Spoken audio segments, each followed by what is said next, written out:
ការរលាកមាត់ស្បូនកើតឡើងដោយសារតែបញ្ហាទាំងអស់នេះបើសិនជាស្ត្រីនៅតែមានទម្លាប់បែបនេះជាប្រចាំចា៎ហើយក្នុងករណីទី1ដែលធ្វើឲ្យស្ត្រីងាយក្នុងការមានបញ្ហាការរលាកមាត់ស្បូនគឺដោយសារតែចា៎ការនៅជាមួយនឹងដៃគូឬក៏រស់នៅជាមួយនឹងគ្រួសារដោយទ្វេមាសមានសភាពស្ងួតក្តៅក្រហាយផ្សាហើមបរិវេណនៃទ្វេមាសនៅជាមួយគ្នាចា៎មានការឈឺចុកចាក់នៅជាមួយគ្នាមានការហើមនៃបរិវេណទ្វេមាសមានការដាច់លលាត់ឡើងជាតបៅផ្សេងៗដែលងាយធ្វើឲ្យលើពពួកបាក់តេរីពពួកមេរោគមិនល្អមានការជ្រៀតចូលទៅខាងក្នុងធ្វើឲ្យមានទៅលើបញ្ហាការធ្លាក់ស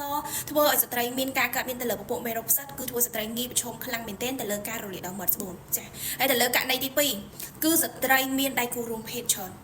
ស្ត្រីដែលមានដៃគូរួមភេទច្រើនក៏ធ្វើឲ្យស្ត្រីងាយនឹងមានបញ្ហាការរលាកមាត់ស្បូនងាយនឹងមានបញ្ហាការច្រឡំពពួកមេរោគក៏ងាយធ្វើឲ្យស្បូនរបស់ស្ត្រីខ្សោយដូចគ្នាចា៎បងទៅចាំណាអ្នកដែលមានដៃគូច្រើនវាអត់ខុសទេវាពីព្រោះវាជាចំណងចិត្តរបស់បុគ្គលម្នាក់តែបើក្នុងករណីគាត់មានដៃគូច្រើនអត់បានការពារឲ្យបានត្រឹមត្រូវគាត់ក៏ងាយក្នុងការច្រឡំពពួកមេរោគជាច្រើនដូចគ្នាចា៎